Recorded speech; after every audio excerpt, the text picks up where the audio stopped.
देखिए, चौपाल के माध्यम से केंद्र सरकार ने और राज्य सरकार ने जो बजट 2026 पेश किया है उसको जन जन तक पहुंचाने का लक्ष्य पार्टी द्वारा निर्धारित था।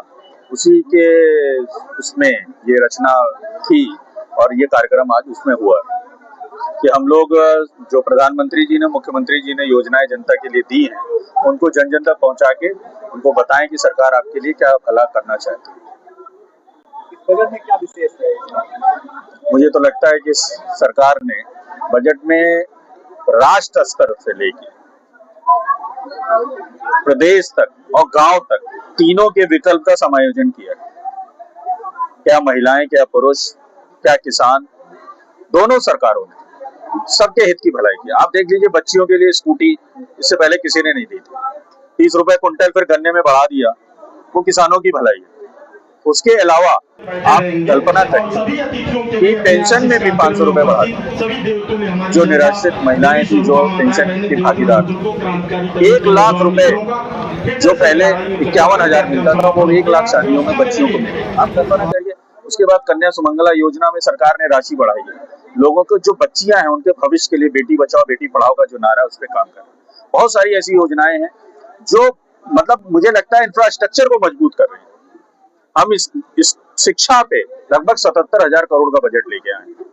हर मतलब मुझे लगता है जिले में ऐसे जो स्कूल हैं जिनका मतलब लेवल उठाना है उस पर भी हम काम करने जा रहे हैं। कहीं ना कहीं सरकार की मंशा बहुत साफ है कि जन जन तक योजना को पहुंचा के और उनका विकास किया जाए। आप कल्पना करिए, 2 लाख दुर्घटना बीमा मजदूरों को मिलेगा। अगर वो दिव्यांग हो जाते तो 1 लाख मिलेगा। और उनके मजदूरों की बेहतरी के लिए उनके लिए शेल्टर बनाया जा रहा हर जिले में। स्पोर्ट्स कॉलेज अलग बनाए जा रही, यूनिवर्सिटी अलग बनाई जा रही, मेडिकल कॉलेज अलग 60 है ही है। और उसके अलावा हम कम से कम 14 और बनाने जा रहे हैं।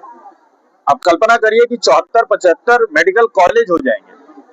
और केंद्र सरकार ने हर जिले में ट्रामा का मतलब कि प्राविधान किया है। बहुत सारी योजनाएं हैं जो हमें जन जन तक चौपाल के माध्यम से पहुंचानी है।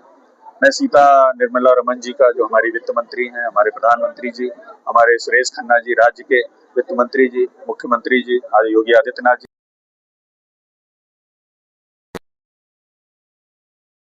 और इससे प्रदेश का भविष्य भी उज्जवल होगा, देश का भी भविष्य उज्जवल होगा और बहुत सारे लोगों को अवसर मिलेगा जिन्हें हम देश को मजबूत करना चाहते हैं। रक्षा का बजट देखिए, आप स्वास्थ्य का बजट देखिए, आप शिक्षा का बजट देखिए, इंफ्रास्ट्रक्चर हम कितना मजबूत करने जा रहे हैं। AI मॉडल पे हम काम करने जा रहे हैं, जो तकनीकी शिक्षा की हमें बहुत जरूरत है।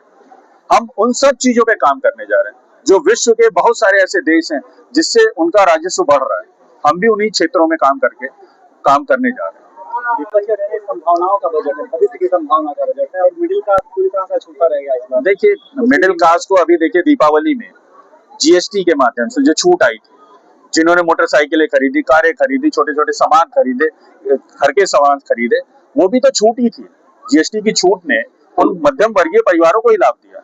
12 लाख का जो इनकम टैक्स की प्राविधान थी उसमें अब इस बार नहीं दिया, लेकिन उससे पहले अब की बार उन्हें स्लैब में ये कर दिया कि आप 3 महीने आगे तक भी अपना वो भर सकते हैं इनकम टैक्स रिटर्न। तो ऐसा नहीं है। देखिए, हमें अगर देश चलाना है, देश को मजबूत करना है, विश्व में प्रतिस्पर्धा के दौर में अपने आप को मजबूत बनाना है, भारत को जो प्रधानमंत्री जी का सपना है कि 2047 तक आत्मनिर्भर बनाना है, तो कहीं ना कहीं हमें उस सपने को पूरा करने के लिए देश में कुछ ऐसे भी कदम उठाने पड़ेंगे जो विश्व के पैमाने में हम अपने आप को राजस्व में मजबूत कर सकें। हमारी आय बढ़नी चाहिए। हमारी जब तक आय बढ़ेगी तब तक ही हम मजबूत होते जाएंगे। GDP जितनी हमारी स्ट्रांग होगी उतना ही हमारा उससे रेवेन्यू जनरेट होगा।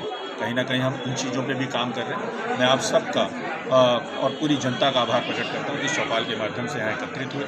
उन्होंने जन जन तक पहुँचाने का संकल्प लिया है और मुझे भरोसा है कि दोनों राज्य और केंद्र के बजट को जन जन तक पहुँचाने का जो संकल्प लेकर भारतीय जनता पार्टी निकली है उसे पूरा करेगी।